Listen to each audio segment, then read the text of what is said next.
Boa noite, gente, tudo bem? Então, a gente está iniciando o nosso estudo. Vou pedir para o Elvis gravar o nosso estudo. Deixa eu ver se sim. Boa noite, já está gravando, João.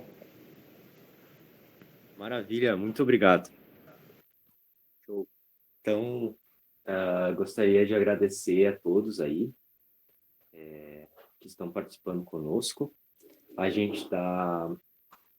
Estamos no dia 14 de novembro de 2020 e a gente está prestes aí a fazer eleições municipais. Então, gente, sempre que a gente fala política, na verdade, a gente tem que cuidar para que o cunho partidário não acenda, né, no nosso coração. Uma das citações que eu compartilhei ali no grupo da igreja foi a citação do Calvino. Ele disse que é ingênito a todos os homens essa disposição da política. Essa palavra política vem do grego polis, o pastor provavelmente vai explicar alguma coisa nesse sentido, mas isso denota então que é algo bem antigo, desde os gregos lá, e eles tinham a política como uma arte muito importante para resolver as coisas da cidade, etc.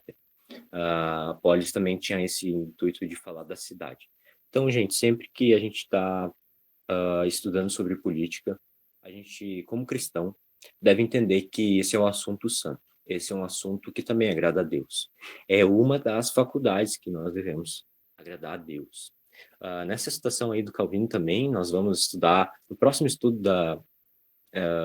das institutas, que não vai ser amanhã, mas no outro domingo, visto que nós temos eleições amanhã, da questão que também nós somos seres sociais. E aí, para que rapidamente a gente fale alguma coisa sobre isso, a gente tem que entender que, como seres sociais, nós precisamos nos relacionar. E, como igreja, a gente precisa se relacionar de forma que agrade a Deus.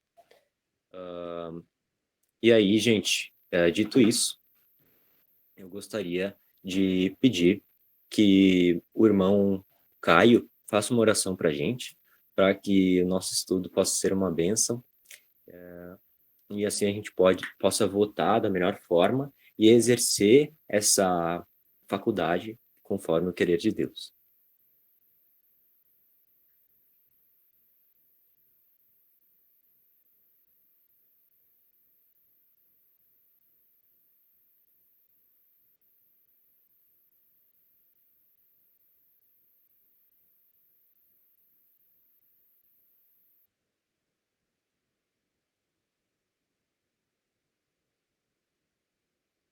Eu não sei se o Caio está conseguindo nos ouvir falar, na verdade, então pode ser o irmão Elvis. Eu acho que o microfone do Caio tá fechado aqui. Tá ruim? Tá, sem problema. Sem problema, pode ser o irmão Elvis. Fazer. Senhor Deus, Pai, muito obrigado, Pai, por essa noite, Pai. Que essa reunião possa ser proveitosa, Pai, para esclarecer, Pai, todas as nossas dúvidas. Que o Senhor possa já usar o pastor como um instrumento, Pai, de transferir a sua palavra, Pai, para a gente, Senhor. Que nós possamos utilizar a nossa sabedoria que o Senhor nos deste e possamos, amanhã, quem vai voltar, ter ciência, Pai, de que está escolhendo o futuro por pelo menos 4 anos dos nossos governantes, dos nossos líderes. E que o Senhor possa abençoar essa reunião e seja proveitosa, Senhor. Em nome do Teu Filho amado, Jesus, é o que eu te peço, Senhor. Amém.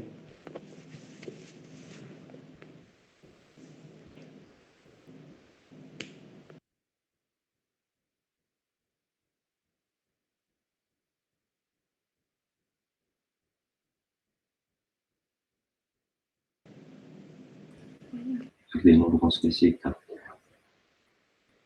Não deveria ter saído.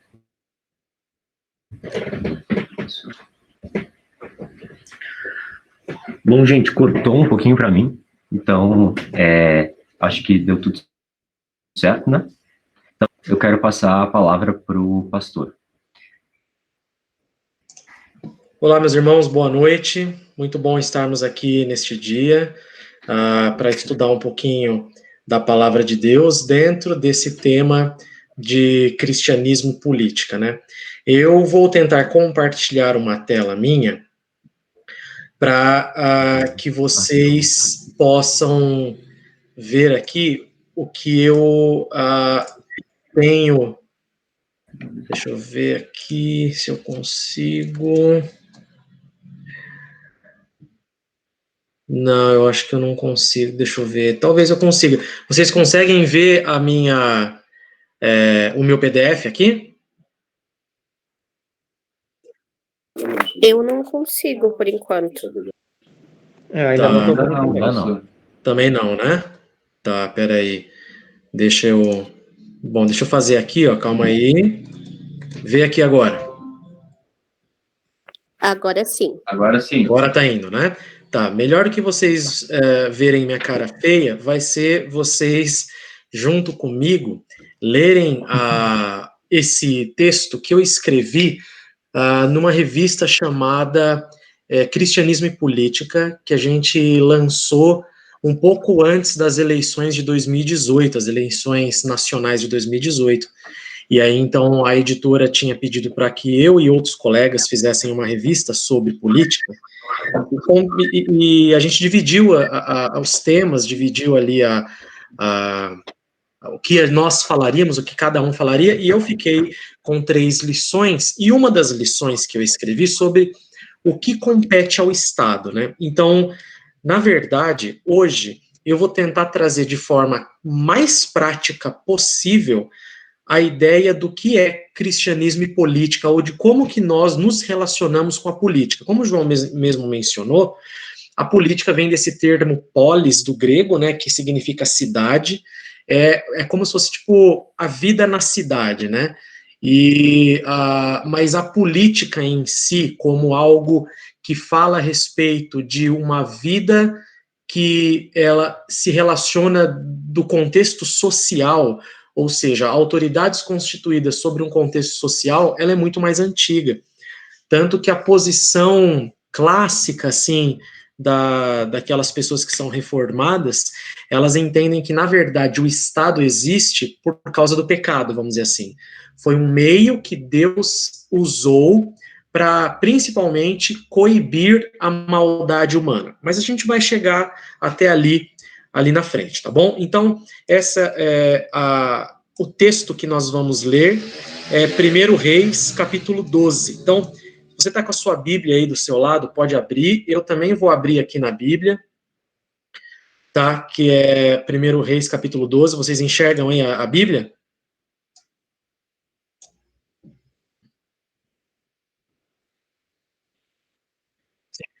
Tá, Sim, beleza, ótimo. Então, esse texto aqui de 1 Reis, capítulo 12, ele vai falar a respeito, na verdade, uma ilustração para o meu ponto sobre cristianismo e política, tá bom? Então, a gente faz o seguinte, ó, quem conseguir ler, lê cada um versículo. Eu começo lendo o primeiro, alguém lê o segundo, e assim por diante, a gente vai até o 15, tá bom? Então, vai do 1 até o 15, é um texto relativamente longo, mas se cada um ler, a gente consegue ler rapidinho, tá bom? Então, diz assim, olha. Foi Roboão a Siquém, porque todo Israel se reuniu lá para o fazer rei. Tendo Jeroboão, filho de Nebate, ouvido isso, pois ainda estava no Egito, para onde fugira da presença do rei Salomão, onde habitava,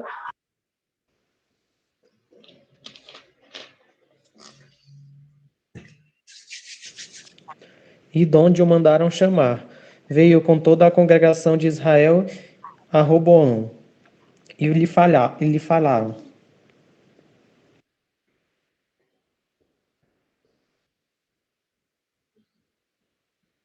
Teu pai fez pesado o nosso jugo.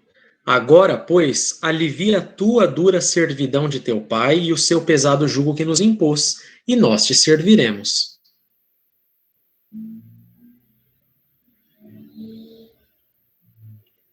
ele lhes respondeu: Ide-vos, e após 3 dias voltai a mim. E o povo se foi.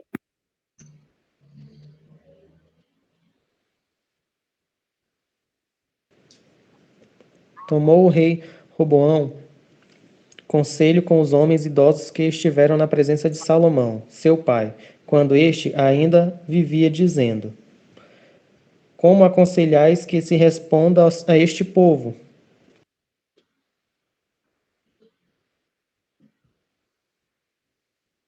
Eles lhe disseram: Se hoje te tornares servo deste povo e o servires, e atendendo falares boas palavras, eles se farão teus servos para sempre.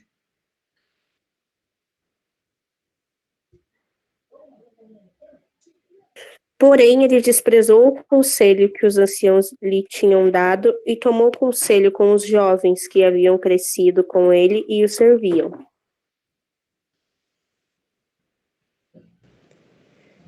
E disse-lhes: Que aconselhai vós que respondamos a este povo que me falou, dizendo: Alivia o jugo que teu pai nos impôs? E os jovens que haviam crescido com ele lhe disseram: Assim falarás a este povo que disse: Teu pai fez pesado o nosso jugo, mas tu alivia-o de sobre nós. Assim lhe falarás: Meu dedo mínimo é mais grosso do que os lombos de meu pai.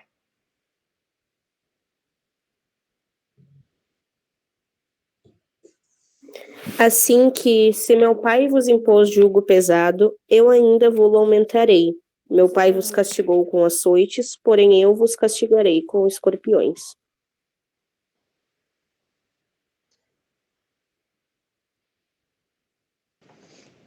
Veio, pois, Jeroboão e todo o povo ao terceiro dia a Roboão, como o rei lhes ordenara, dizendo: Voltai a mim ao terceiro dia. Dura resposta deu o rei ao povo, porque desprezara o conselho que os anciãos lhe haviam dado. E lhe falou segundo o conselho dos jovens, dizendo: Meu pai faz pesado o vosso jugo, porém eu ainda o agravarei. Meu pai vos castigou com açoites, eu, porém, vos castigarei com escorpiões.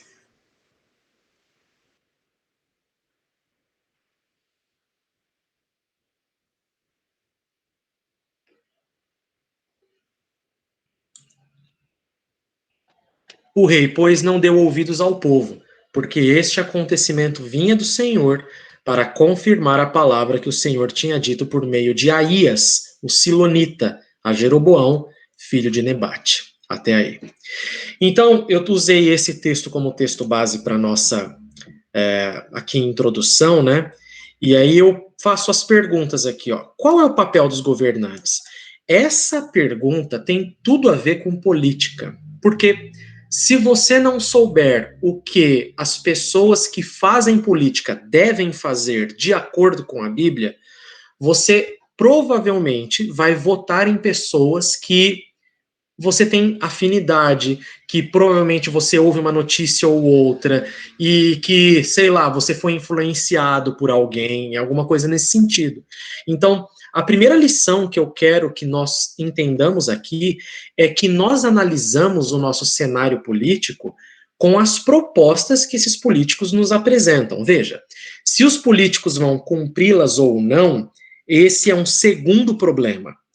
Porém, o cristão de consciência limpa diante de Deus, ele deveria aprender a votar de acordo com as propostas políticas daquele político que está dizendo o que fará, ou o que pretende fazer, ou esse tipo de coisa, tá bom? Então, nós vamos trabalhando aqui um pouquinho para que a gente chegue lá na frente para poder entender, mas qual que é então o papel do Estado, né?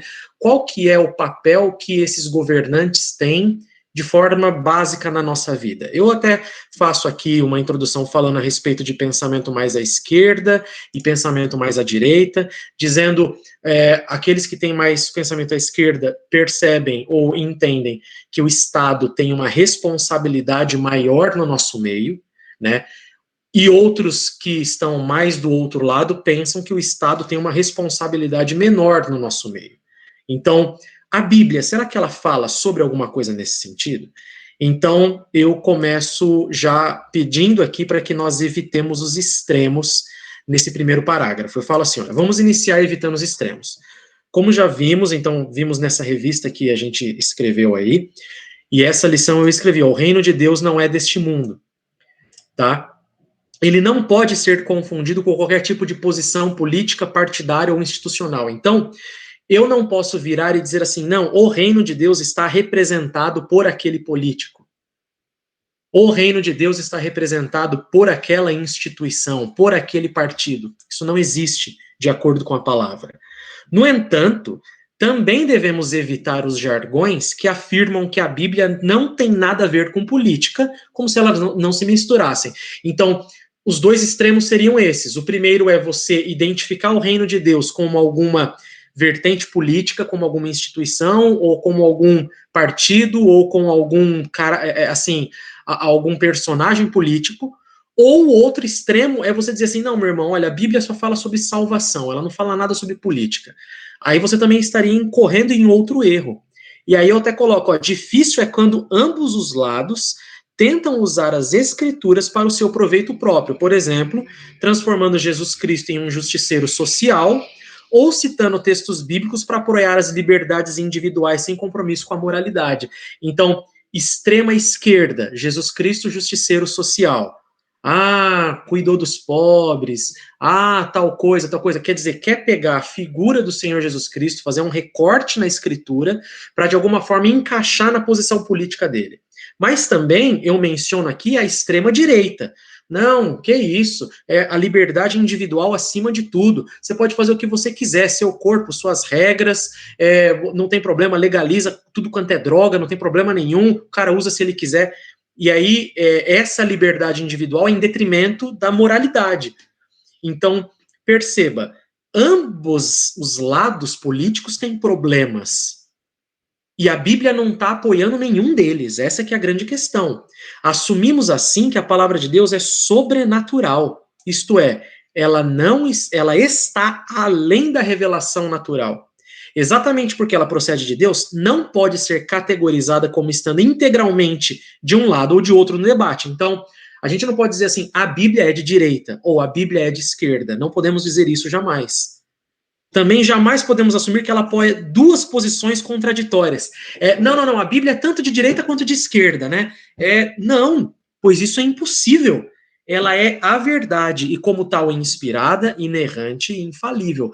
Então, é importante a gente ter essa distinção que eu tentei nesse parágrafo colocar aqui, porque você vê muitas pessoas usando a palavra de Deus dessa forma, né? E não parece ser a forma mais saudável.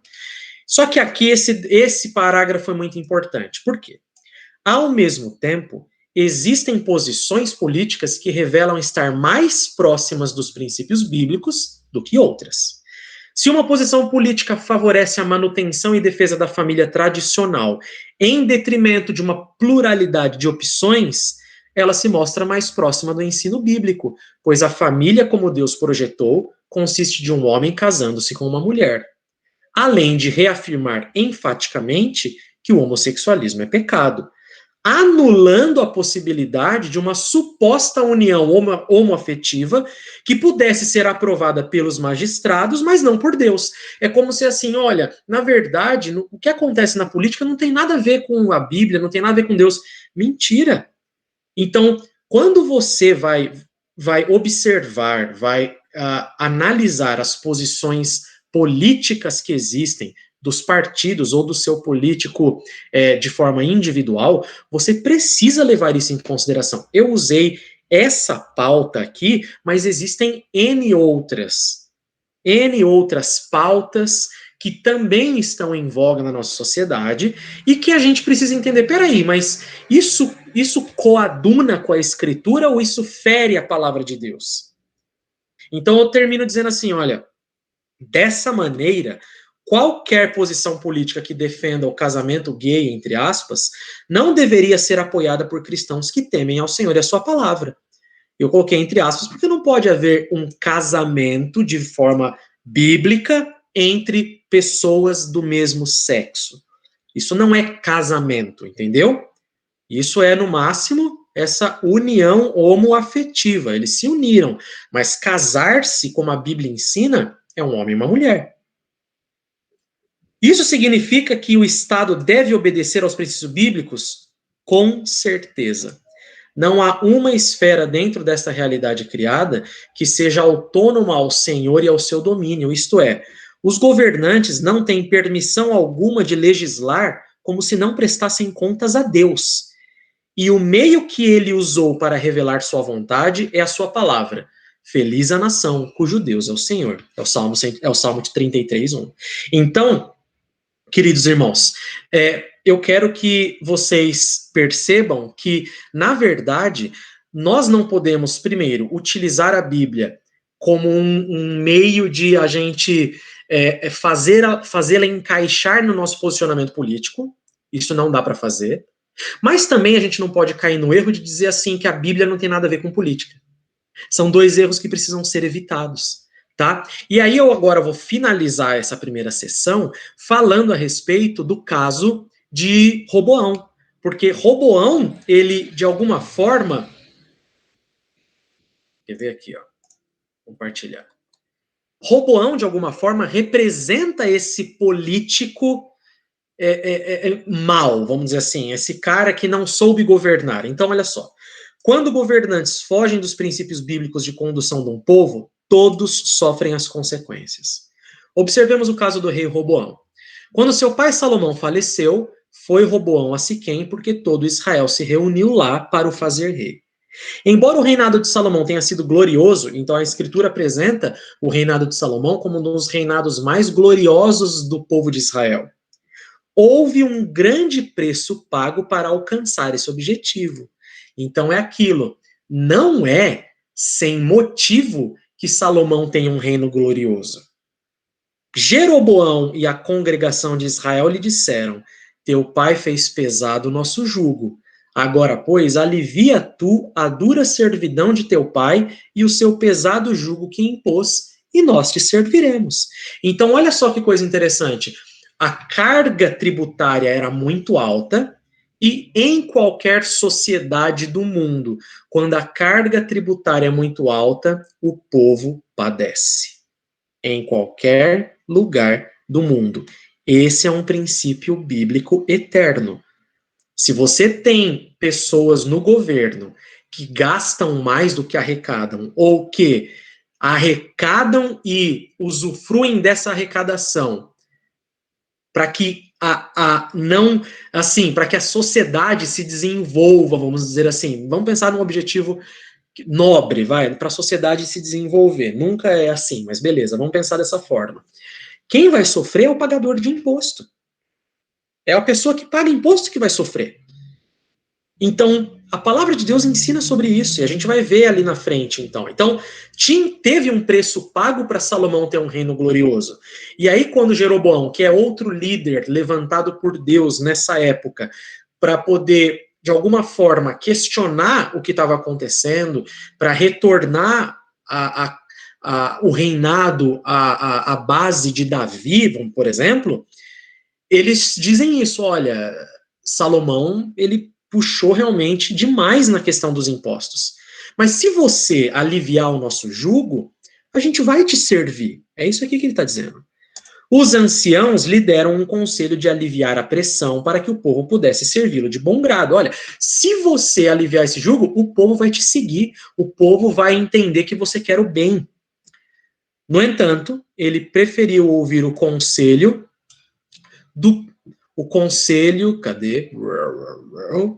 dos jovens que cresceram com ele, aumentando ainda mais a carga tributária sobre Israel. Então aqui, Roboão, ao invés de ouvir os mais velhos e ter o povo ao seu lado, ele foi tomar conselho com os mais jovens, né? Ele foi tomar conselho lá com a esquerda caviar, né? Os mais jovens que estavam ali no palácio com ele, gente que não se preocupava com carga de imposto porque só usufruía dos impostos, né? Não gente que pagava imposto, mas gente que usufruía dos impostos. E chegou nele e falou assim: olha, que isso, tá brincando. Fala-se assim, se vocês acharam meu pai ruim, fala que eu sou pior, sabe esse tipo de coisa? O erro de Roboão foi fatal. Ele aumentou a carga tributária. Ele não soube governar o povo que Deus havia lhe dado. Em tudo isto, porém, estava a poderosa mão do Senhor para cumprir sua promessa da divisão do reino entre Judá e Israel. Então você percebe aqui um exemplo de um rei que não soube governar e por causa disso perdeu seu povo e perdeu o seu reinado ou parte dele. Então, o ponto 2 vem: para que serve o Estado? Diante do exposto, quais são os princípios bíblicos que deveriam ser observados pelos governantes? É importante enfatizar que aqui não buscamos um modelo de governo ideal. Eu não discuto nesta lição se há ou qual seja um modelo de governo ideal. Por exemplo, monarquia, democracia, entendeu? Não é essa discussão que nós estamos tendo aqui. A discussão é quem está governando, o que precisa fazer para cumprir a Bíblia. No fim das contas é essa. Seja uma monarquia, seja uma democracia, não importa. Quais são os princípios bíblicos que regem a vida e a ação dos governantes? Então eu começo aqui, ó, a liderar para servir. A liderança civil é instituída por Deus para servir aos cidadãos. O que temos visto de perto no Brasil e em outros lugares é que as pessoas almejam cargos governamentais para implantação de projetos pessoais, visando somente o bem particular e de algumas famílias e amigos. Segundo as Escrituras, as autoridades são constituídas para que o povo seja servido. Se hoje te tornares servo deste povo e o servires, e atendendo, falares boas palavras, eles se farão teus servos para sempre. Então, nós precisamos de pessoas no governo que verdadeiramente desejam o bem do povo, que verdadeiramente querem fazer coisas entendendo que estão ali não para se beneficiar do cargo que receberam, mas que estão ali para que o povo seja assistido naquilo que é a responsabilidade deles. As pessoas anseiam por seguir bons líderes que demonstram se importar com a sua condição sem explorá-las. O ideal de liderança do Antigo Testamento, assumido também no Novo, é o próprio Senhor Jesus Cristo como rei e pastor. Ao mesmo tempo que lidera, o rei pastor cuida do seu povo. Então, o Senhor Jesus Cristo é apresentado como um rei, mas ele também é apresentado como um pastor. E qual que é a ideia do rei pastor? Ele cuida das ovelhas, ele cuida daqueles que são seus, ele se importa, ele também governa, ele exerce juízo, ele exerce domínio, vamos dizer assim. Uma coisa não anula a outra. O modelo continua sendo o Senhor Jesus Cristo para todas as épocas, em qualquer lugar. Ao mesmo tempo que lidera, o rei pastor cuida do seu povo. É com esse tipo de compromisso que os governantes deveriam se preocupar, que nós olhemos os nossos governantes e propostas que eles estão fazendo e tenhamos o senso crítico de pensar: será que essa proposta, que esse político verdadeiramente deseja o bem do povo? Porque às vezes vem maquiado, meus irmãos, de tanta coisa que parece que é bom, mas não é bom. Tá? Então, nós fomos, infelizmente, ensinados que, por exemplo, né, eu vou entrar no assunto um pouco espinhoso, mas ele faria parte de qualquer jeito, né, do nosso tipo de interação aqui, né, que é a ideia, por exemplo, dos direitos adquiridos do trabalhador, vamos dizer assim. Ah, nossa, uma revolução maravilhosa, a CLT, né, você ganha direitos e tudo mais. Então, é assim, controverso, na minha visão. Porque, na verdade, você está, ao invés de entregar na mão do trabalhador o dinheiro, você está entregando na mão do governo. No fim das contas, é essa. Um trabalhador que você poderia, vamos supor, passar uma coisa simples. Você poderia pagar um salário mínimo para um trabalhador. Se você vai entrar no regime CLT, você precisa pagar 2 salários. Ele vira o dobro do tanto de impostos que são necessários pagar para que ele tenha esse regime, vamos dizer assim. E aí, então, aquele funcionário custa o dobro. Não seria melhor pagar o dobro direto na mão do funcionário? Ah, mas ninguém vai fazer isso. Mas essa que é a grande questão, meu querido irmão. Se você tem uma empresa e deseja ver o melhor para a sua empresa, você tem que ver o seu funcionário cada vez mais feliz. E outra, é aquilo. eu vou falar a minha posição pessoal. Eu não confio no dinheiro que eu dou pro governo para ele gastar de novo para mim, vamos dizer assim. Eu não confio, de verdade. Eu pago meus impostos porque eu sou um cidadão brasileiro e eu tenho que dar o exemplo e eu tenho que ser um bom cidadão. Mas dizer para mim que eu faço isso com o nosso coração jubiloso é mentira. É mentira, porque para mim a carga tributária brasileira é insana e nós não temos retorno nenhum. Então, quando eu vejo propostas políticas de aumentar carga tributária, de aumentar o lucro do Estado em cima do meu ganho particular, eu já, para mim, eu estou falando de forma particular, eu não estou dizendo assim, eu voto em fulano e ciclano, não estou dizendo nada disso, estou dizendo, eu de forma particular, já para mim é um candidato que não tem meu apoio. Porque eu entendo dessa forma, tá? A gente vai chegar ali na frente. Segurança pública. Outra característica importante de um bom governo é garantir a segurança do seu povo. Então, lá em Romanos 13, que fala sobre isso, tem o versículo: não é, portanto, sem motivo que ela traz a espada, pois é ministro de Deus, vingador, para castigar o que pratica o mal. Está nas mãos do Estado ter um sistema justo de averiguação e punição do erro, defendendo os cidadãos de bem e garantindo a liberdade para todos aqueles que não são malfeitores. Essa segurança deve ser contra invasores externos e também contra ameaças internas. Uma nação que tem alto índice de criminalidade tende a ter um povo cada vez mais infeliz. Quando se multiplicam os justos, o povo se alegra.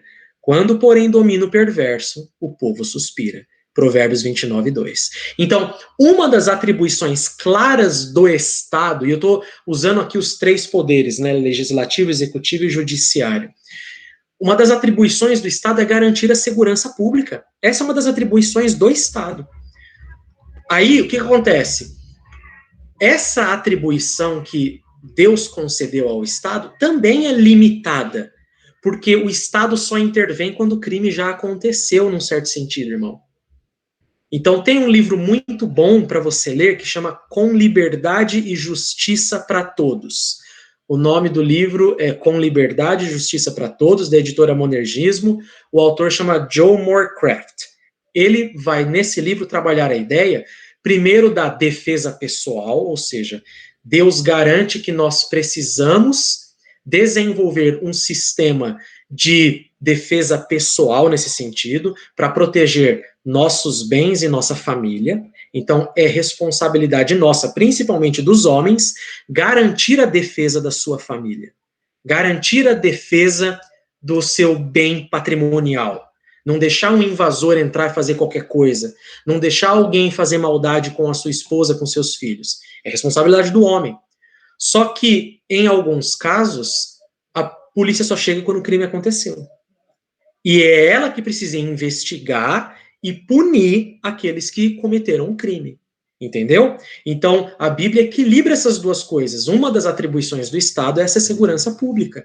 Então, propostas que diminuem a efetividade do Estado em garantir segurança pública, para mim, são horrorosas. Ao invés de dar armas para os nossos policiais, nós vamos colocar mais lâmpadas na nossa cidade, uma cidade mais iluminada. Cara, o que tem a ver cidade iluminada, cara? Você vai colocar uma lanterna na cara do ladrão para ele não te roubar? É isso que você vai fazer? Não existe. Então, essa que é a grande questão. É assim que nós precisamos analisar essas coisas. A polícia está aí para proteger os cidadãos de bem. Você não é um cidadão de bem? Eu não sou um cidadão de bem? Eu não quero sair para defraudar a posse de alguém. Eu não quero sair para roubar um carro, para roubar um banco, para fazer... Não quero nada disso. Eu quero trabalhar e viver minha vida de maneira tranquila. Você também? Então você precisa entender que alguém tem que estar responsável pela segurança da polis, política, da cidade. E essa pessoa tem que estar preparada. Você vai colocar o quê? Flor na mão do policial? Não tem cabimento algum. Não tem cabimento algum, irmão. Ele tem que estar muito bem armado mesmo. Porque ele vai lidar com pessoas que querem o mal, são ameaças. É ele que tem que estar preparado para isso, tá? Então, segurança pública, quando eu vejo uma proposta de melhoria, de aumento efetivo da segurança pública, isso já me agrada. Essa pessoa está pensando no bem da cidade, porque ele não quer aqui uma cidade de arruaceiro, uma cidade de pessoas do mal, vamos dizer assim, tá? C, promoção da justiça. Os magistrados instituídos por Deus têm o dever de fazer a lei ser cumprida. No entanto, não é um problema novo serem promulgadas leis que invertem a expectativa da justa medida. Aí eu cito Isaías aqui, ó. Ai dos que decretam leis injustas, dos que escrevem lei de opressão, para negarem justiça aos pobres, para arrebatarem o direito aos aflitos do meu povo, a fim de despojarem as viúvas e roubarem os órfãos. Meu querido irmão, tem tanto político usando essa pauta do pobre para benefício próprio, que é uma coisa absurda. É uma coisa absurda. E aí, na verdade, no fim das contas, eles querem fazer exatamente isso. Decretar leis injustas em nome dos pobres e dos desprovidos. Eles não querem decretar leis justas e fazer justiça, não. Eles querem se beneficiar com isso. Por isso, a necessidade da aplicação da palavra de Deus em todas as esferas da vida, inclusive a pública. Aí eu cito Deuteronômio. E que grande nação há que tem estatutos e juízos tão justos como toda esta lei que eu vos hoje proponho? Só a palavra de Deus tem princípios de verdadeira justiça. Só ela, mais nenhum outro lugar. Assim, propor leis justas, é o primeiro passo para que a sua aplicação seja requerida. O segundo passo é evitar a todo custo a impunidade.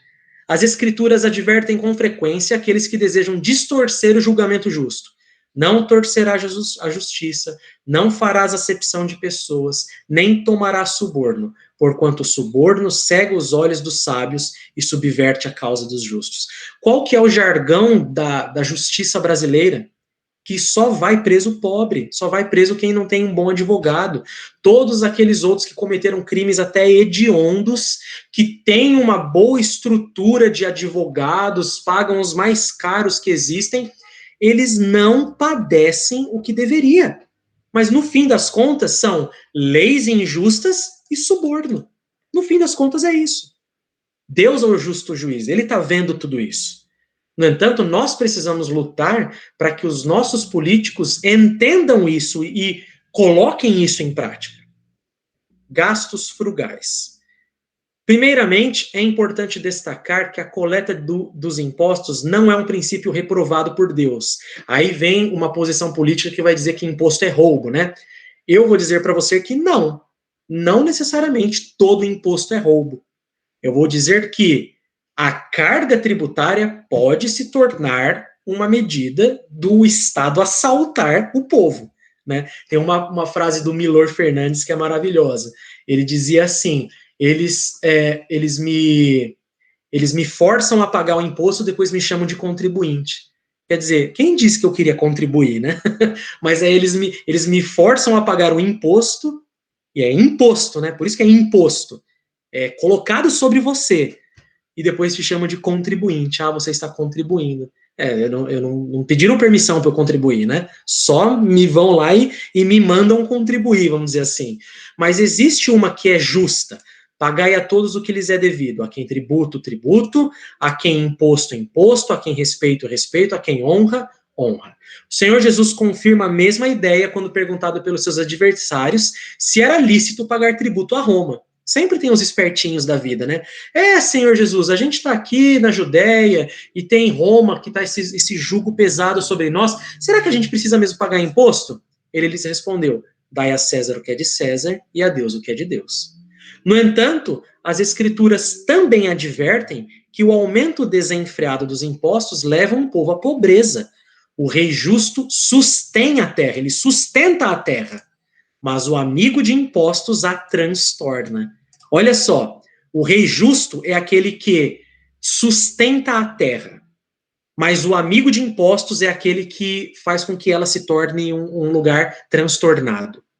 O governo precisa ter um gasto controlado dos valores arrecadados, ao invés de esbanjar com os recursos alheios. Quanto mais enxuto for o orçamento de um Estado, mais ele será bem sucedido no serviço ao seu povo. Além desse retorno à população, a sabedoria no controle dos gastos e constante prestação de contas faz com que o desenvolvimento e a confiança do povo aumentem gradativamente. Então, você percebe que uma proposta é ruim quando ela quer colocar mais impostos sobre a nossa vida. Ou quando ela quer direcionar a carga tributária, que já é alta, para coisas sem sentido algum, que não é atribuição do Estado. Entende? Então, eu sei que é muito comum isso acontecer, mas isso lembra muito a política romana, que foi cunhada de pão e circo, né? Quando, por exemplo, vai ter algum tipo de festa da prefeitura e eles chamam aqueles artistas famosos e pagam, assim, milhares de reais para vir na nossa cidade, sei lá, um cara famoso. Quem está pagando? A prefeitura. Não é a prefeitura que está pagando. A prefeitura não tem dinheiro, irmão. É você que está pagando. Você está pagando para trazer a Ivete Sangalo na sua cidade. Você está entendendo o que eu estou querendo dizer? Então é assim, é como se utiliza o seu imposto. Se eu e você não fiscalizarmos, se eu e você não formos atrás, se eu e você não entendemos as propostas dos nossos políticos, nós vamos ficar sendo esse povo que somente é levado de um lado para o outro sem saber o que fazer. Ai, nossa, nunca imaginava, né? Não, então corre atrás. Então aqui o ponto 3, o tamanho do Estado. Até agora, temos enfatizado as atribuições essenciais que os governantes têm sobre o povo, considerando os 3 poderes, legislativo, executivo e judiciário, como parte integrante das autoridades constituídas por Deus. Historicamente, esses 3 poderes se confundiam e concentravam nas mãos de algumas pessoas, ou várias ao mesmo tempo. No entanto, devemos requerer que o Estado regulamente tudo. É lícito que ele nos ofereça, subsidie financeiramente e detenha o monopólio sobre a maioria dos serviços ao povo, como saúde, educação e lazer? Vamos dizer assim, é atribuição do Estado todas essas coisas? Como afirmamos anteriormente, segundo as Escrituras, o papel do Estado é limitado. Há uma esfera de atuação na qual ele é o responsável imediato, como segurança pública e a promoção da justiça, de acordo com o observado acima. Neste sentido, sua interferência na vida das pessoas, famílias e instituições deve ser a mínima possível. De acordo com a Bíblia, não está sobre a alçada do Estado decidir o quanto de sal colocamos em nossa mesa. Quando eu escrevi essa lição, em São Paulo, tinha sido promulgada uma lei da Prefeitura de São Paulo que dizia que não poderia mais colocar saleiro na mesa para cuidar da saúde das pessoas. Porque o sal causa hipertensão, então tira o sal da mesa com força de lei. Que? É o Estado que tem que dizer quanto de sal eu tenho que comer, é isso? Não, mas ele está preocupado com a sua saúde. Tá bom, beleza. Eu acredito nisso, viu? Então veja, meus irmãos, às vezes algumas coisas absurdas acontecem que quando você olha para a Bíblia, você fala assim, nossa, mas eu acho que ele não podia fazer isso, né? Ou como disciplinamos os nossos filhos, a lei da palmada. A Bíblia já está dizendo como você deve disciplinar o seu filho. Ela já está dando as instruções para você. Agora, se você brigar com seu filho publicamente, você vai ser preso. Nós vamos tirar essa criança de você. Essa é uma extrapolação de suas atribuições. Os perigos de se exigir uma atuação abrangente do Estado sobre a vida dos cidadãos é transformá-lo em um Deus e também permitir que ele se torne autoritário. Se é ele que vai regulamentar toda a nossa vida, meu irmão, é ele que vai dizer tudo que a gente pode ou não pode fazer. Aí ele virou o nosso Deus. Entendeu? Aí ele virou autoritário. É ele que vai dizer, não faça isso, não faça aquilo, vá para aquele lugar, não vá para aquele outro, tal. E a ideia bíblica de política é que um povo tenha o maior poder de liberdade possível. O Estado não deve interferir na sociedade de maneira que vá literalmente engessá-la, que vá prejudicá-la. As pessoas não relacionam que não existe serviço gratuito. Cai desse cavalo, irmão. Não existe serviço gratuito oferecido pelo Estado. Não existe. Todo serviço oferecido pelo Estado já é, ou deveria ser, pago pelos impostos e tributos. Todo. Então, aquele negócio de bom, gratuito e de qualidade não existe. Não existe porque não pode ser de qualidade, porque não pode ser. Não, porque não é gratuito. Porque você está pagando, eu estou pagando. Todos os impostos que o governo tira de nós todo mês pagam essas coisas. E deixa eu dizer para você aqui o fim, né? Na atual conjuntura das coisas, aqueles que exigem que o Estado lhe ofereça tudo de forma gratuita pagam pelos serviços através das contribuições tributárias. Ah, eu quero um hospital aqui de graça. Você não vai ter um hospital de graça, irmão. Não vai ter. Por quê? Porque o hospital de graça é pago pelos seus impostos. Aí você vai fazer o quê? Você vai no hospital de graça, entre aspas. O que você vê? Nossa, que porcaria, que coisa horrorosa. Meu Deus do céu, quase que eu morri lá dentro. Olha que absurdo. Aí você tem que fazer o quê? Aí você tem que pagar um plano de saúde particular. Mas como não recebem de maneira satisfatória, pagam novamente para que uma empresa privada resolva essas carências. Você está entendendo? O Estado não cuida da segurança pública. O que eu e você precisamos fazer? Vamos contratar uma empresa que cuide da nossa segurança pública aqui, da nossa segurança aqui da igreja, aqui da nossa casa, aqui de tal lugar. Você está entendendo onde eu estou querendo chegar? Não existe esse negócio do Estado oferecer coisa de graça. Não existe. É você que está pagando. E é essa que é a grande questão. O Estado não pode atrapalhar a iniciativa privada que vai investir nessas coisas. Nesse sentido, outros lugares do mundo têm um sistema melhor do que o nosso. Então, não existe, meu irmão, não existe de verdade serviço gratuito oferecido pelo Estado. Não existe. Ah, se uma empresa quer oferecer coisas gratuitas, pode ter certeza, é gratuito para quem está recebendo. Ela está pagando. Ela está pagando. É igual aquela história lá que você vai comprar alguma coisa e tem frete grátis. Irmão, ou o frete está embutido no valor da sua compra, ou quem está pagando o frete é quem está te mandando. Não existe frete grátis. Não sei se você já parou para pensar sobre isso, mas não existe frete grátis. Entendeu? É a mesma coisa, não existe serviço grátis. Não existe, alguém está pagando. Conclusão. As atribuições do Estado são relativamente poucas, mas essenciais para a vida em sociedade. A palavra de Deus registra que vários governantes falharam por deixar de cumprir suas responsabilidades ou se esquivaram daquelas que lhes eram naturais. O papel do Estado é relativamente pequeno, mas essencial para a sociedade. Não podemos cair no erro de exigir mais daquilo que Deus designou como suas atribuições, para não o transformar em um ídolo autoritário. Aí, então, eu faço a aplicação. Você imaginava que o papel do Estado era tão restrito e, ao mesmo tempo, essencial? O que a gente aprende nas nossas escolas, né, que deve ser o papel do governo e tudo mais, meus irmãos, vai contra o que a Bíblia está ensinando. Não é libertador saber que o Estado não deve interferir em todas as áreas da sociedade? Não é libertador saber que eu não preciso prestar contas para o Estado do quanto de sal que eu como? Eu acho isso libertador, irmão. Compare as responsabilidades essenciais que este ofício carrega com as propostas dos políticos e partidos brasileiros. Lembre-se, então, que você vai, de alguma forma, votar em pessoas que têm propostas. E é essas propostas que você tem que analisar. E depois, cobrar as pessoas que você votou para que as propostas que você enxergou como boas sejam cumpridas na sociedade. Tá bom? Deus assim nos abençoe. Parece que agora que vem umas perguntas meio cabulosas. Né? Já estou aqui preparado. Misericórdia.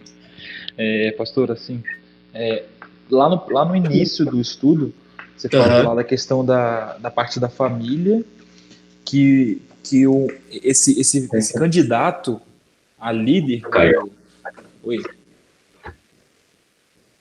Que esse candidato a líder...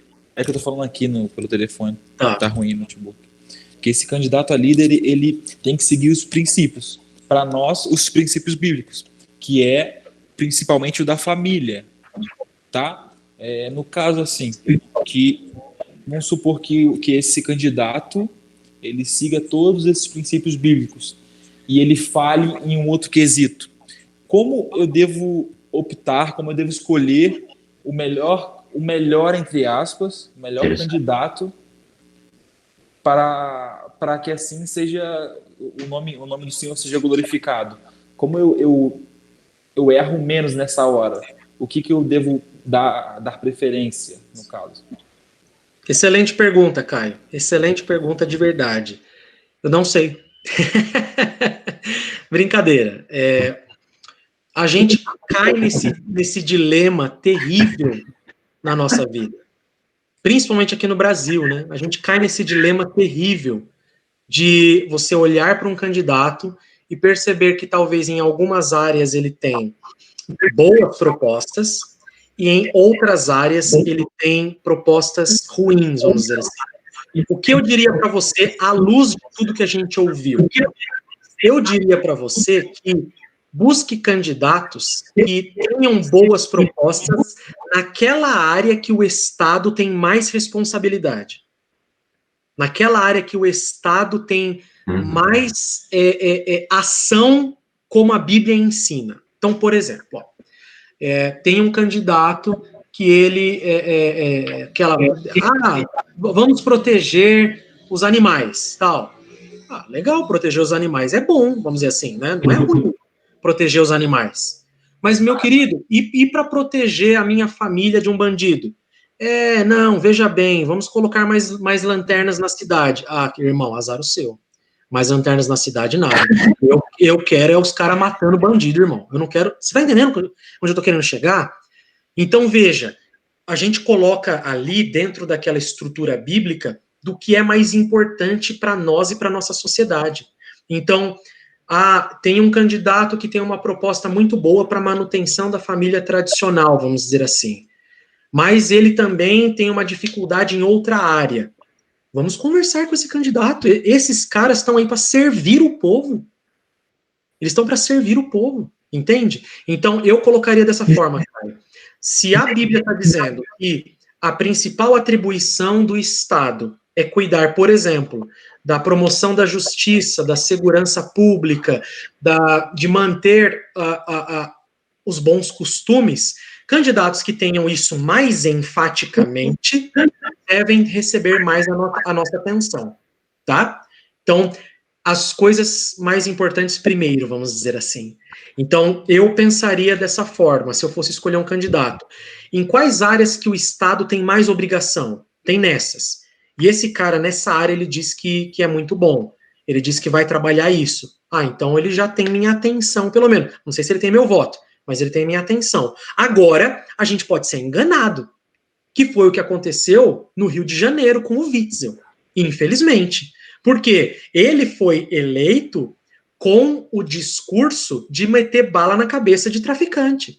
Eu lembro muito bem dos vídeos dele falando. Quer dizer, para o cidadão de bem do Rio de Janeiro, ele dizer que vai acabar com a criminalidade é um sonho. Só que a gente percebeu, depois de que ele foi eleito com essa plataforma, vamos dizer assim, ele está envolvido em várias questões políticas que ele está sendo quase impeachmentado lá no Rio de Janeiro. Então, infelizmente, você percebe que essa questão política ela é muito grave na nossa sociedade brasileira. Mas eu vejo esperança porque eu vejo bons políticos sendo levantados, eu vejo pessoas que é aquele negócio, se importam com o que é mais importante. Então, se eles se importam com o que é mais importante, à luz da palavra de Deus, para mim, ele já tem pelo menos minha atenção. Mas não é fácil, Caio. No fim das contas, às vezes a gente acaba caindo naquele o mal menor, entendeu? É ruim falar dessa forma, né? Porque parece que você vai pecar de qualquer jeito, né? Você vai votar em fulano, ciclano, você vai estar pecando de qualquer jeito. Rapaz do céu, eu não tenho nem consciência tranquila para votar num candidato que eu falo assim, maravilha, esse candidato me representa de fato. Talvez o cristão brasileiro não tenha esse candidato, assim, ou muito raramente terá esse candidato, né? Mas aí eu acho, então, que a Bíblia ensinando qual é a atribuição do Estado, e essa sendo a maior responsabilidade de atuação desse candidato, talvez seja uma área que a gente consiga melhor resultado dentro da estrutura que ele está oferecendo.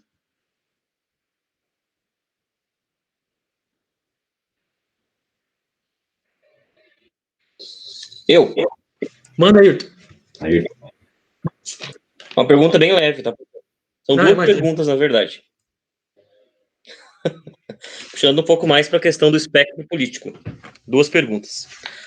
A vida cristã é compatível com a ideologia de esquerda e por que não? Tá. Veja, quando eu comentei ali a questão da escritura ser sobrenatural, eu quis tentar, de alguma forma, mostrar que ela não tem partido político, ela não tem posição política, né? Ela vem de Deus para nós, vamos dizer assim. Só que eu também não posso negar, Ayrton, que me parece, pelo menos do que eu enxergo, tá? Que a área mais à esquerda é mais nociva à sociedade do que aquela que está mais à direita, me parece. As pautas levantadas por aqueles que estão mais à esquerda, elas parecem mais bonitas, elas parecem mais cristãs, mas elas, no fundo, têm uma ideologia que, na verdade, quer destruir tanto o cristianismo quanto as bênçãos que o cristianismo pode trazer para a sociedade, né? Diferentemente do que você vê, do que você observa na direita política, que, como eu estou dizendo, também não é porque, por causa disso, então, nós somos todo mundo de direita. Não, muito pelo contrário. Existem coisas ali que também ferem princípios bíblicos, mas, de alguma forma, esse conservadorismo que a direita tenta promover nos ajuda como cristãos, nos faz ter pautas que são de comum acordo, vamos dizer assim, manutenção da família, a sociedade de uma forma ser regulamentada com a segurança pública, com essa questão de não desarmar. O que é mais importante primeiro, né? Exato. Então, a gente consegue se identificar como cristão que tem a escritura na mão, mais com algumas pautas que vêm dessa direita política do que com a esquerda. Porque a esquerda, ao que me parece, até onde eu estudei, ela parece ser muito bonita na teoria, mas ela é completamente uma bolha de sabão. Ela não tem nada de sustentação. E no fim das contas, quando as políticas de esquerda são colocadas em pauta e são levadas à frente, elas se tornam sempre totalitárias. A minha percepção é essa. Então é aquilo, ó. Vamos tentar pensar numa cronologia. O feminismo, primeira onda, nós queremos os mesmos direitos que os homens. Tá, queremos votar, queremos tal coisa, beleza, ótimo, é justo, vamos dizer assim. Como cidadão, é justo que isso aconteça. Então, tá ótimo. Nós não queremos só ter o mesmo direito que os homens, nós queremos ter mais direitos que os homens. Tal. Até chegar nesse feminismo bizonho que nós temos hoje, que é, nós nem precisamos dos homens. Nós nem queremos os homens na sociedade. Entendeu? Então, você percebe que parece que a caminhada da esquerda política, ela é sempre assim, ela é sorrateira, ela vai entrando devagarinho, apresentando uma coisa, é um cavalo de Troia. Quando ali na frente o negócio está já instalado, ele apresenta esse totalitarismo que não existe posição contrária, nós não aceitamos nada que venha ferir a nossa ideologia, e então você tem que ser morto por isso. Que são os regimes socialistas da história, comunistas da história, que foram os regimes que mais mataram pessoas durante toda a história mundial. Mundial. E a gente tem que falar sobre isso. Porque se nós entendemos que o nazismo é ruim, e ele é ruim, o nazismo matou 6 milhões de judeus e pessoas de outros lugares, assim, que nós sabemos. O comunismo, que nós tenhamos ideia, foram 200 milhões. Na China, na Rússia, no Camboja, nos países que estão ali do Mais Oriente. São países que sofreram com o comunismo do leste europeu. O comunismo é essa aplicação das verdades da esquerda, vamos dizer assim. Cuba, todos esses lugares, pode ver, genocídios e genocídios.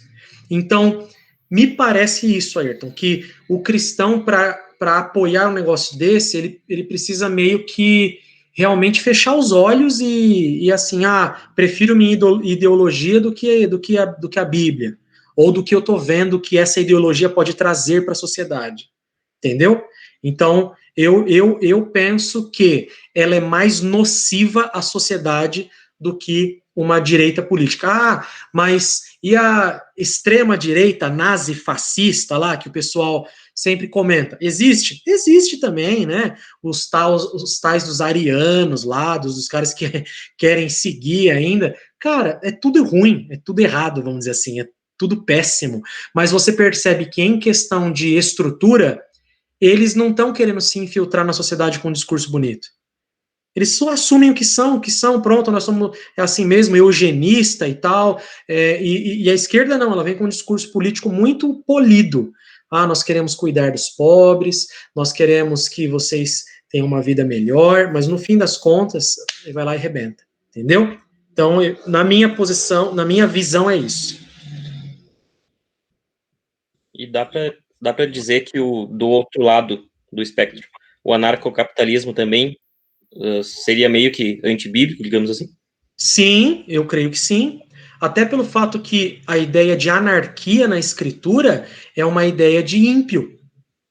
São pessoas que não aceitam autoridades que Deus colocou sobre a vida delas.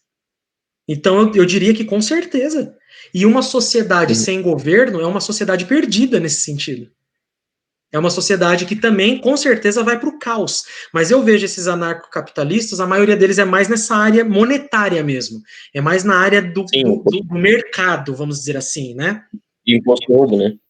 Isso, exato. Então, quando eu olho para a Bíblia, eu vejo, não, que é necessário que paguemos impostos. Agora, qual carga tributária que vai ser colocada? São duas questões. Então, é necessidade que paguemos nossos impostos, mas eu vou permitir que a carga tributária seja 40% do meu ordenado? E meu irmão, no Brasil hoje está beirando isso. 37,5% por ano que do seu salário você entrega para o governo. É absurdo, da minha cabeça, né? É absurdo, é um valor altíssimo. Então, a gente precisa pensar a esse respeito. Então, esse pessoal tem ideias boas assim para isso, né? Eu já li livro do Mises e tudo mais, mas quando você coloca o anarco no meio, ou seja, a ideia de que a própria ideia de um Estado é errada, aí eu já discordo, aí vai contra a Bíblia, entendeu? Na minha visão. Entendi.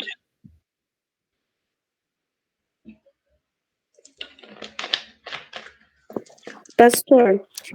Tem uma curiosidade. Pode falar, Júlia. Duas questões, ou melhor, dois pontos que foram levantados no grupo.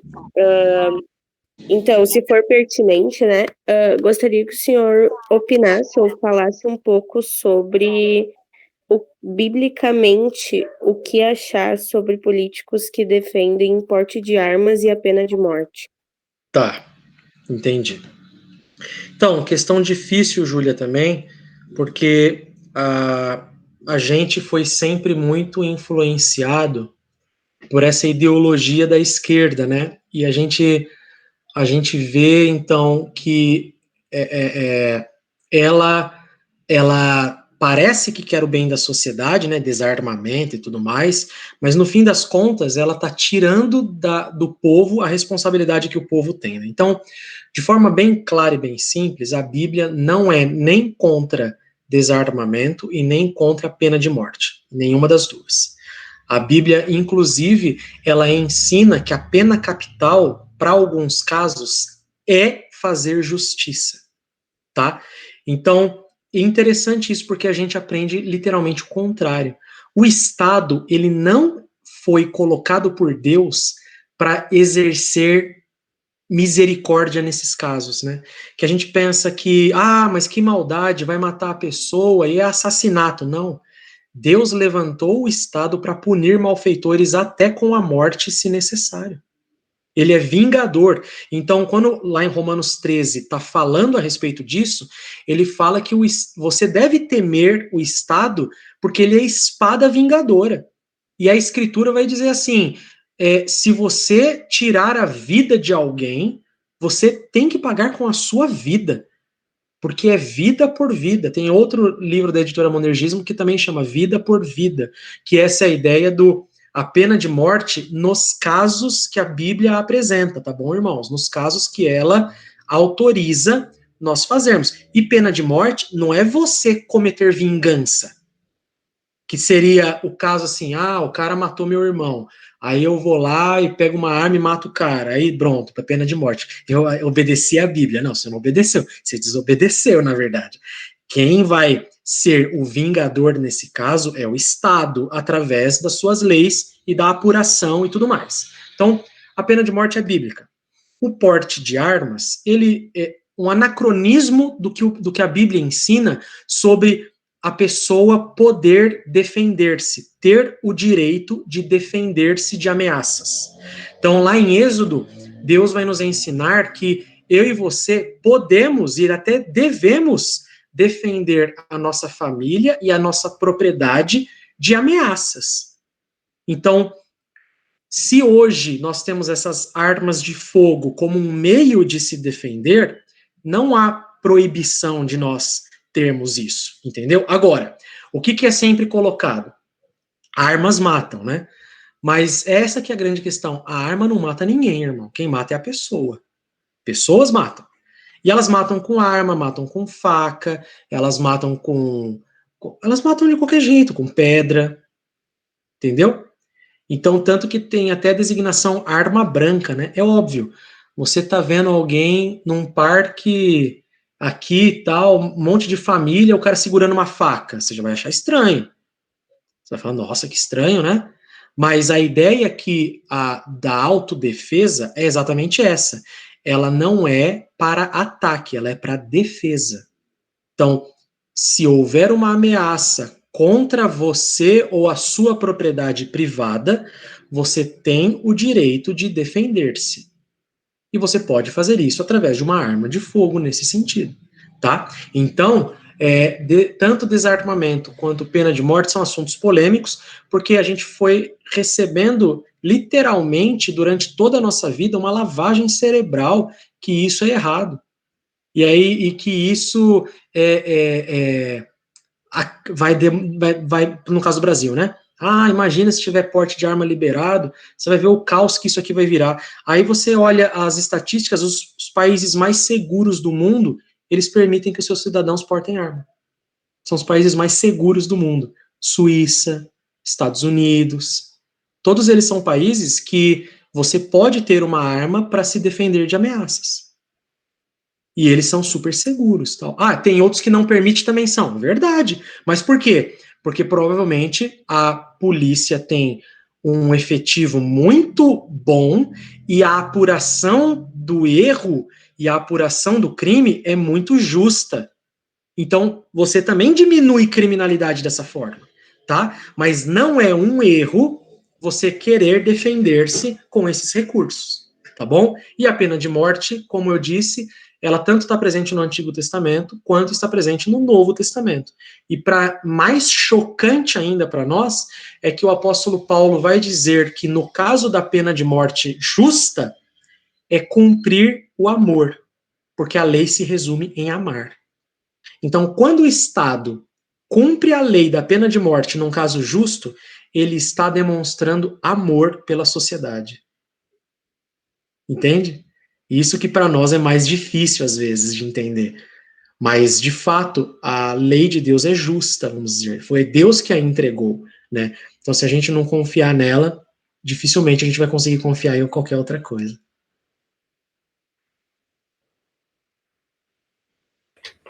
Tá certo, muito obrigado. Nada. Basicamente, aí falando da arma, né? O comentário, na verdade, é um mal necessário, talvez, né? A pena de morte, mesma coisa, né? E vai durar essa vida apenas, claro, né? É algo que é necessário em virtude do pecado. Então, é algo difícil de entender, porque realmente é cruel, né? Mas também o pecado também, às vezes, tem consequências muito cruéis. Então, Exato. é uma coisa que para, talvez, né? E muito interessante das questões, e o Ayrton falou ali da esquerda, né? Então, tem uma curiosidade também que eu queria comentar. Tem um estudo que eu vou passar para vocês um vídeo. É uma curiosidade muito legal, assim, de como a esquerda, tanto essa coisa da extrema esquerda, da extrema direita, pode ser prejudicial. Foi feito um estudo, um cara chamado Jonathan Haidt. O cara nem é crente, é de psicologia. E os caras fizeram um estudo sobre os valores. Valores, né? Valores. Justiça, santidade, essas coisas, etc.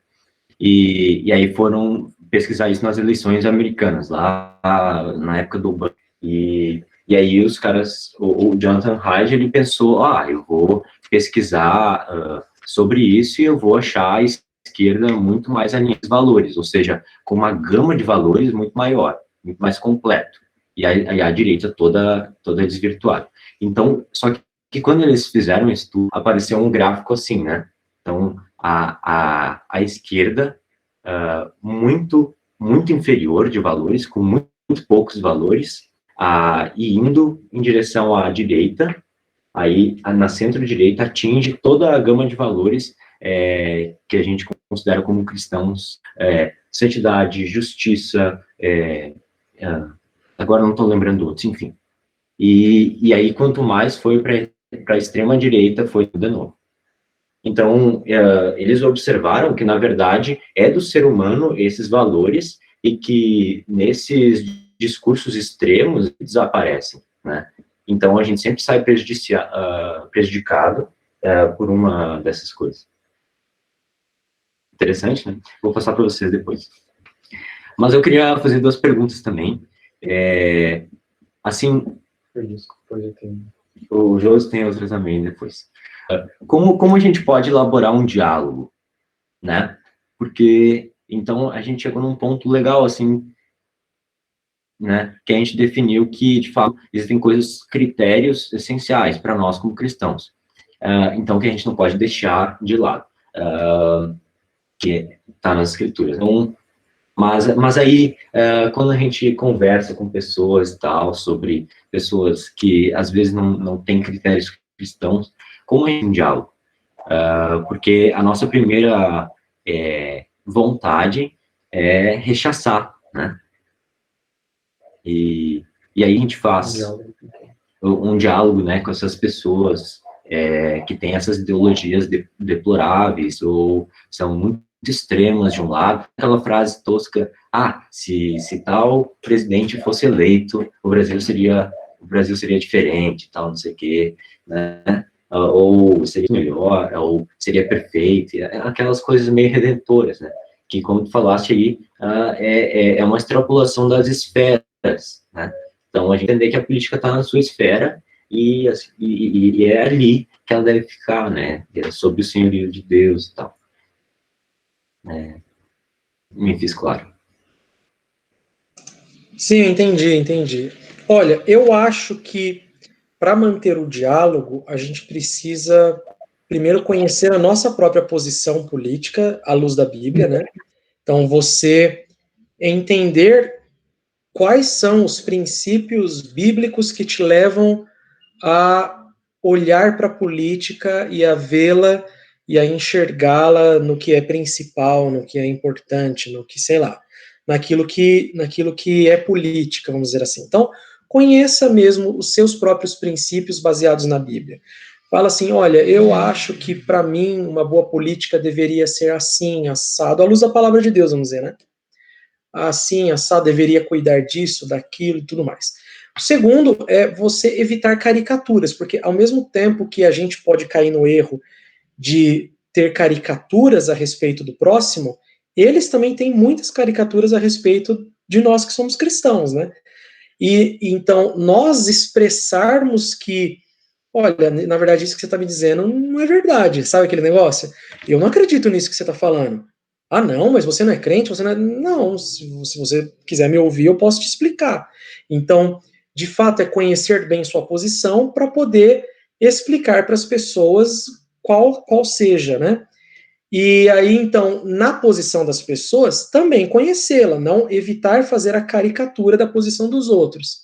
Então, existem, óbvio, posições que são muito mais elaboradas, elas são muito melhor apresentadas, né, do que outras. Existe aquela coisa que é mais tosca, né, que o cara fala e fala assim, nossa, que coisa horrorosa, mas tem outros que têm um discurso mais polido, mais bonito, tal, que vai tentando ali te ganhar de alguma forma na inteligência, vamos dizer assim, né? Então, a gente consegue manter o diálogo conhecendo bem a nossa posição e conhecendo bem a posição dos outros. Em alguns casos, João, eu vou ser sincero, eu acho que não existe diálogo. Em alguns casos, infelizmente, o diálogo não existe, porque a pessoa não quer dialogar. Como eu disse, ela quer impor a visão dela sobre você. Ela não quer responder a respeito da posição dela, você da sua, para ela conhecer sua posição. Ela não quer fazer isso. Ela quer tentar te humilhar, ela quer tentar te taxar de alguma coisa, tal. Então não há diálogo, né? Então a gente tem que ter sabedoria para esse tipo de coisa. Em alguns casos pode haver diálogo, ou pessoas interessadas de verdade em conhecer nossos posicionamentos políticos e tudo mais. Em outros casos, a gente simplesmente não dialoga porque a pessoa não quer dialogar, né? Entendeu?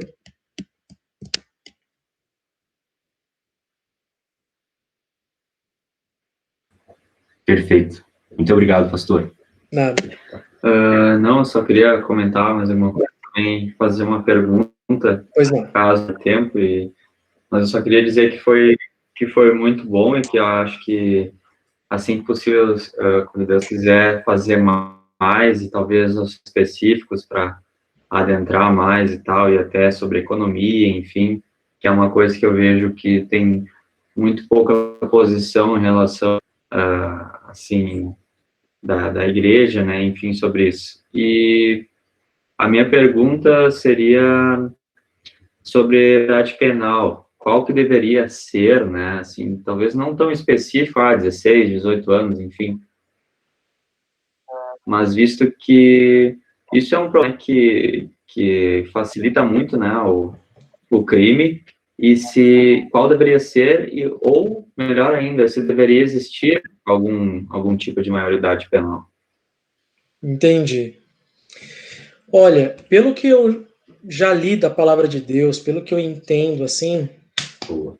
ela me parece levar-nos ao direcionamento do crime cometido, não da idade de quem cometeu. Então, vamos supor, o crime cometido foi roubar uma galinha. A pena para roubar uma galinha, biblicamente falando, é você devolver a outra galinha para a pessoa. Essa é a pena dela. Entendeu? Vamos dizer assim, é um crime teoricamente simples que não importa a idade, que pode ser um menino de 8 anos, como pode ser um velho de 60. Ele vai roubar uma galinha, né? Então, me parece que a escritura, ela não faz tanta diferenciação com respeito à idade, mas ela faz diferenciação com respeito à gravidade do crime. Então, por exemplo, alguém que é capaz de planejar e executar um assassinato é alguém perigoso, segundo a palavra de Deus. Entende? Não importa a idade que ele tenha. Não importa. Tanto que nos Estados Unidos, se eu não me engano, tem um estado que ele puniu com pena de morte um menino que planejou e matou um coleguinha, alguma coisa assim. Ele tinha uns 9, 10 anos na época, alguma coisa assim. E aí, então, é óbvio, é chocante para a sociedade, né? Vamos dizer assim. Outro, na Suécia, recentemente, ele enforcou uma criança, um bebê, e ele tem 11 ou 12 anos, vai pegar prisão perpétua pro resto da vida.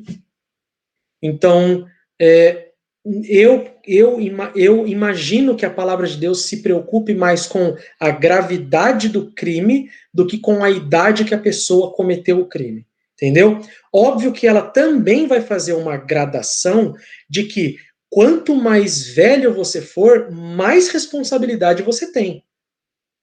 Então, você já deveria saber de coisas e viver de uma forma que talvez aquele ali não tenha ainda completa consciência. Então, você vai sofrer uma pena maior, entendeu? É assim que ele fala, por exemplo, com respeito às penas da igreja. Vamos supor, quem sofre mais penas se cometer um pecado público na igreja? Quem está mais tempo na igreja, quem exerce liderança na igreja, quem tem algum ofício dentro da igreja. Essa pessoa, teoricamente, é a que estaria mais preparada a não cometer esse erro. Então, quando eu vejo a palavra de Deus falando a respeito disso, eu vejo ela também com esse princípio, de nós olharmos para todo o contexto para poder tomar uma decisão, né? Então, como eu mencionei, uma coisa é você matar alguém sem a intenção de assassiná-la, porque você, de alguma forma, foi ameaçado. A palavra de Deus tem punição para isso? Não tem punição para isso. Por isso que eu falo da questão de você defender a sua vida de uma ameaça real. Mas a palavra de Deus tem uma punição altíssima para quem mata assassinando a pessoa, sem motivo, sem nada. Então, me parece que a palavra de Deus não se ocupa muito em definir uma idade, mas em sim definir a gravidade do crime. E aí a gravidade do crime proporcional, não à idade, mas proporcional, provavelmente, às inferências dessa gravidade, tá? Então, se é 16, se é 18, o crime que a pessoa cometeu é o mesmo, vamos dizer assim. Então, ela deveria ser punida da mesma forma, na minha visão, tá bom? Então, é óbvio, como eu estou dizendo, existem casos de exceção? Existem casos de exceção, mas de forma alguma eu inocentaria alguém que cometeu um crime com 16 anos e puniria alguém com 18 por causa desses 2 anos de diferença. De forma alguma. Entendeu? O mesmo crime. Eu acho que tem que ser punido do mesmo jeito. Não, eu entendi e concordo, porque eu não acho que faz muito sentido também a maioridade penal, né? E eu creio também que quem cometeu é que é responsável, né? Não faz muito sentido, daqui a pouco é um jovem que nem está mais em casa, enfim, e os pais têm que responder, ou enfim, tá, de certa forma eles também são culpados, né? Mas o culpado mesmo é a pessoa, né? Isso, exato. E, existe até uma passagem bíblica. Do caso de... Pode falar. Desculpa, tá com delay, pode... Não, pode falar. Tá.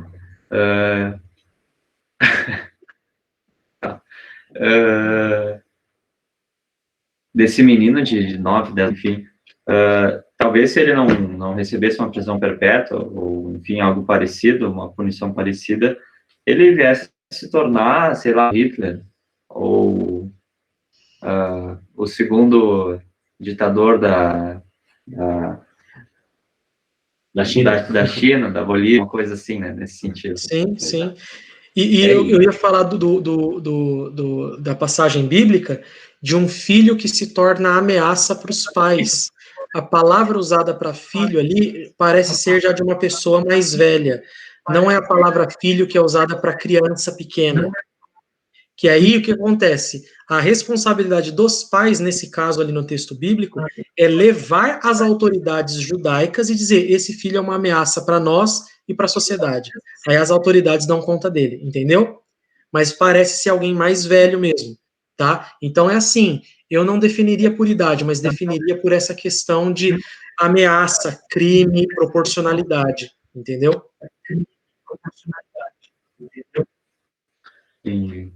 E tem uma coisa, né, que, tipo, aí é que tá, tipo, tem problemas na sociedade que eles não são resolvidos de forma tão simples, né? Então, tipo, demanda bastante um quebra-cabeça, assim, porque, por exemplo, tu vai da questão da maioridade penal, né?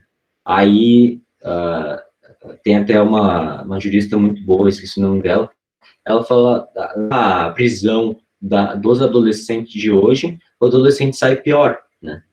E aí tem vários problemas. O problema carcerário, e a pena não é bem feita, então, às vezes, não é só dizer, não, eu quero um político aí que acabe com essa área penal e tal, né? Então, às vezes, precisa de sabedoria, assim, né, para a gente entender isso. Sim, sim, exatamente. É muito complexo, né, irmãos? É muito complexo. E aí, infelizmente, a gente tem que também adaptar os princípios bíblicos à nossa própria realidade, né? Nós não vivemos sobre uma teocracia nesse sentido, né? Não vivemos dessa forma. Embora os princípios bíblicos devam ser os princípios de atuação do Estado, né? Entendeu? Mas cada um tem a sua esfera de atuação.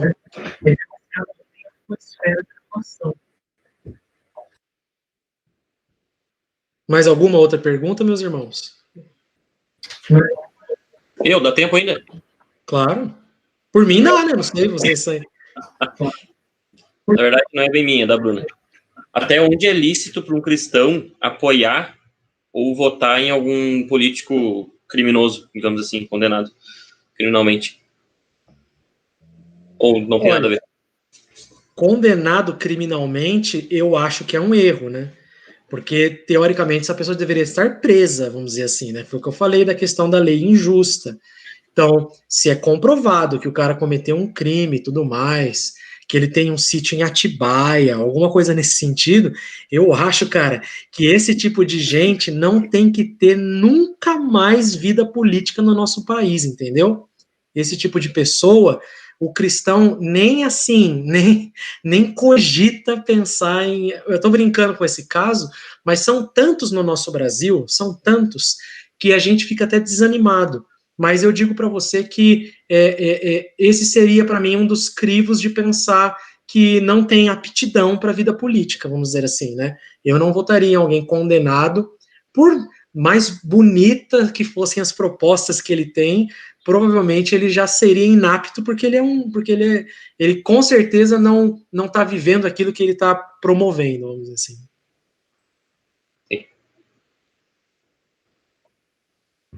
Eu tenho uma pergunta. Yuri. Sobre ali, tu disse sobre a liberdade das pessoas e o Estado não interferir em nada. Então, seria a liberdade também para as pessoas fazerem o que quiser, por exemplo, como liberação da maconha ou a liberação do casamento gay. Sim, entendi. Então, esse é o perigo da posição política mais à direita indo para o extremo, entendeu? Porque se você levar essa liberdade individual, que é essa questão muito forte no que o Ayrton mencionou, do anarcocapitalismo ou da extrema-direita, a liberdade individual acima de tudo. Se você leva essa liberdade individual a níveis idolátricos dentro do Estado, você também cria um problema. Então, não é porque eu acho que devo fazer uma coisa e o Estado não tem nada a ver com isso, porque eu não estou ferindo nenhuma lei, vamos dizer assim. Mas o Estado tem que ter compromisso com a moralidade também, em manter uma sociedade livre de todos os pecados, vamos dizer assim, que podem influenciar a sociedade. É óbvio que é uma discussão muito difícil, não é uma discussão tão fácil assim, mas existe a maconha medicinal lá. Beleza, eu acredito que a cannabis deve ter propriedades medicinais, porque toda planta tem, qualquer uma delas. Até a planta da coca tem propriedades medicinais nesse sentido, né? A gente até toma isso nas nossas garrafinhas lá, né? Então, todas elas têm propriedades, assim, medicinais, vamos dizer, né? Mas o fato não é só a ideia de você estar usando sua liberdade individual para fazer aquilo. Existe todo um sistema corrupto por trás e ímpio de promulgação de injustiça e também de coisas erradas, né? Que são os cartéis de droga, que são os traficantes, que é a milícia, tal. Todas essas questões estão por trás disso. Ah, pastor, mas se eu comprar um negócio, plantar na minha casa e quiser fazer, aí eu pergunto, no lugar onde você vive, isso é ilegal, não é? É ilegal. Então, irmão, é ilegal. Ah, mas na Holanda permite. A sua liberdade de consciência te permite usar isso para quê? Vamos dizer assim. Aí a gente já entra num outro tipo de conversa, que seria como o cristão se relaciona com as suas liberdades individuais. Entendeu? Então, são duas questões que, para nós, tem que estar em pauta. Como o governo trata a minha liberdade individual e como eu trato a minha liberdade individual à luz da palavra de Deus. Entendeu? Então, como o governo trata a minha liberdade individual, precisa ser o mínimo possível. Se eu me torno uma ameaça para a sociedade, eu com certeza preciso temer que esse governo faça alguma coisa comigo, vamos dizer assim. Só que assim, eu pego o meu carro, eu carrego uma Bíblia. Tem gente que carrega um fuzil cheio de cocaína no bolso. Quem que é ameaça para a sociedade? Eu ou o cara? Tá entendendo? Então, essas são as grandes questões. Ah, ele tem liberdade para fazer isso? Até certo ponto ele tem. Se ele for pego pela polícia, se ele for denunciado, ele vai sofrer as consequências dele, vamos dizer, né? Então, me parece que essa extrema-direita, ela promulga uma liberdade sem compromisso com moralidade nenhuma. E isso é errado, entendeu? Isso também não está certo de acordo com a Escritura. Obrigado. Nada. Só bem rápido, tu falou ali sobre a questão do relacionamento da cristão com as suas liberdades individuais. Esse aí pode ser um tema para uma próxima reunião. Deve ser bem legal. Difícil, igual esse, mas é legal. Só me dá uns 6 meses para estudar, por favor. Tem tempo.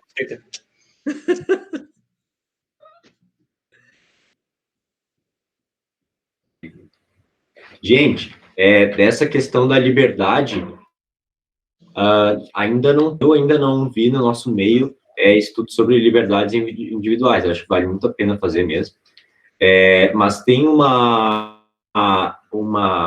falando assim sobre a questão do Estado, né, que tem aquela coisa do libertarianismo, né, que o pastor está falando ali, do anarcocapitalismo e tal, e do outro lado, aquele Estado totalitário, né, que é mais ou menos o brasileiro. Então, quem falou sobre isso foi um convidado lá, que eu não lembro o nome, numa terça teológica, que foi uma série que a igreja de Santa Maria fez aí durante essa pandemia. Então, o pastor Paulo fez aí uma série muito boa, e falando aí sobre várias coisas, um dos temas é esse. Então, eu vou passar para vocês o link lá, que vale a pena. Ótimo. Mais alguma pergunta?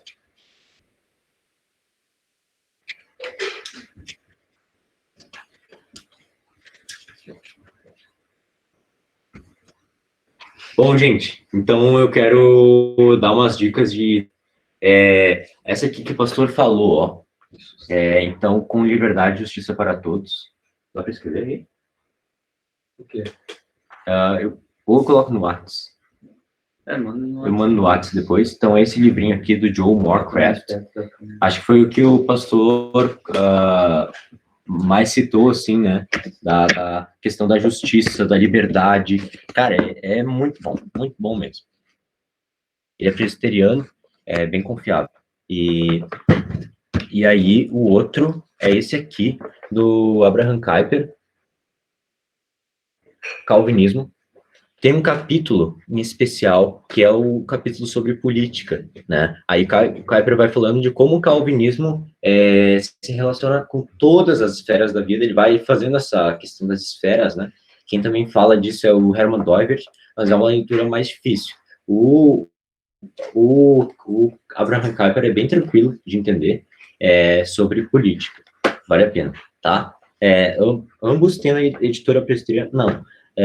Esse aqui é da editora Cultura Cristã, e esse aqui da Monergismo, tá? Vou passar lá no Whats os maiores detalhes. Pastor, tem algumas dicas também de livro?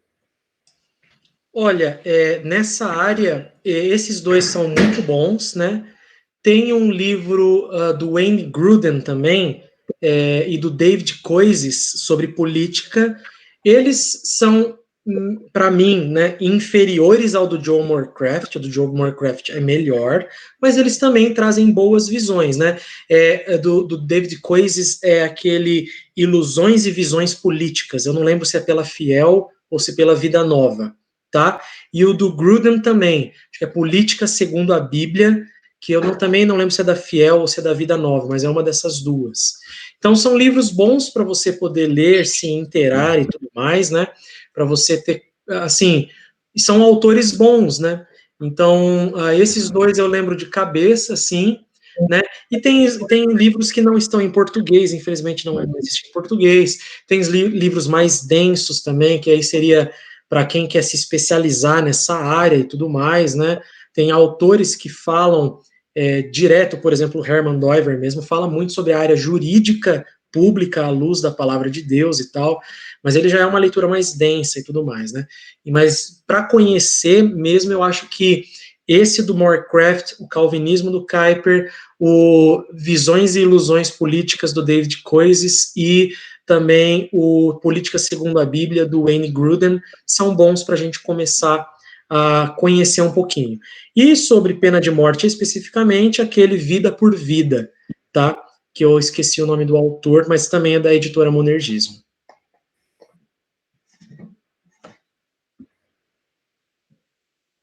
Boa. Muito jóia. Algum irmão tem alguma dica aí também? De alguma leitura e etc. Até comentando aí da relação com a economia, quem faz essa relação é o Wayne Grudem também, assim, meio reformado, mas tem outros autores até, mas o Wayne Grudem é bem bom nisso.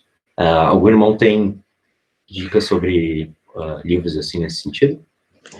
Eu lembrei aqui, João, tem uma série da editora Cultura Cristã que é Calvino na Esfera Pública, tá? E essa série da editora Cultura Cristã fala a respeito de como a visão calvinista, mesmo na linha do Kuyper, mas falando de economia, falando de política, tal. Então é Calvino na Esfera Pública, se eu não me engano.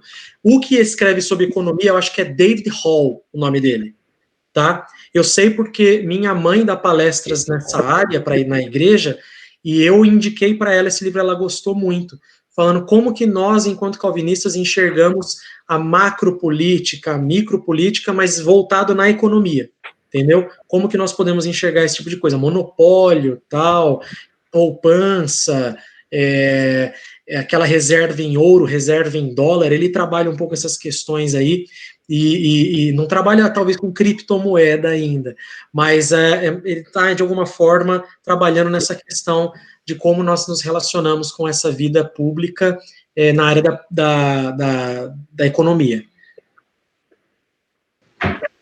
Já temos até um palestrante, então, para Joia. a nossa série sobre economia.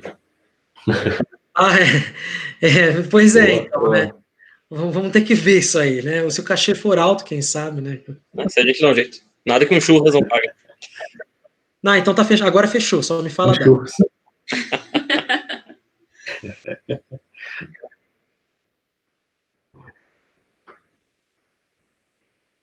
Alguém mais tem alguma pergunta, alguma consideração?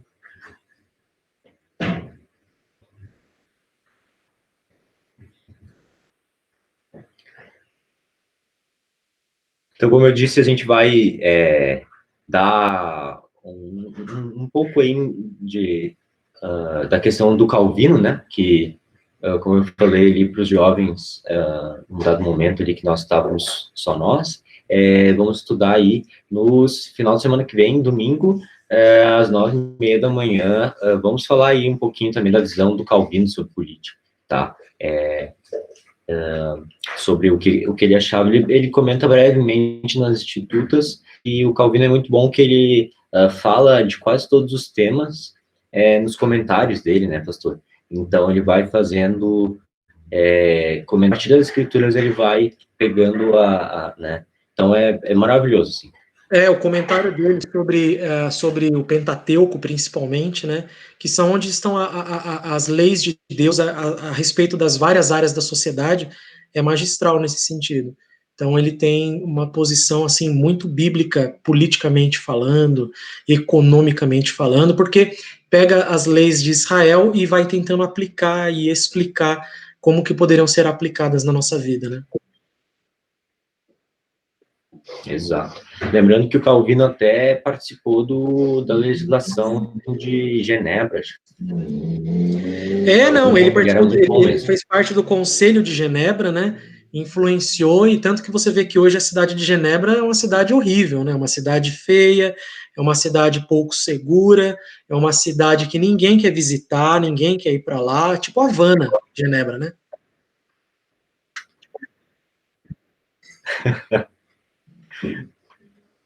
Exato. Então é muito bom saber que se a palavra estiver no centro, tudo vai né? Tudo vai direcionar da melhor forma, né? Então, quem fez isso muito bem foi o Abraham Kuyper, esse aqui da dica, enfim, vários outros. O próprio John Warcraft tem uma atuação política bem legal também. E, enfim, que a gente possa também orar por essas pessoas que são chamadas, né?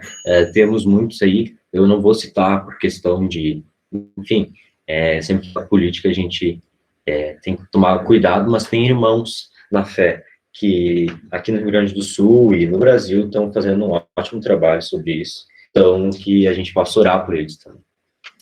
E então eu queria pedir que a gente tirasse uma selfie, selfie não, um print, uma foto aí só para a gente marcar esse momento. Pode ser? Gente, eu vou tentar ligar ativando a câmera aí. Ativando. Ela tá um pouco embaçada, mas eu acho que dá para enxergar. Júlia, fala a verdade, você que não se arrumou, não vem com essa câmera embaçada, não. Minha câmera que não está funcionando. É o outro também, olha lá.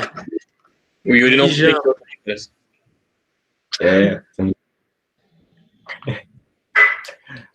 A gente tira aqui. Pode parar de rir, já pode parar de rir, né?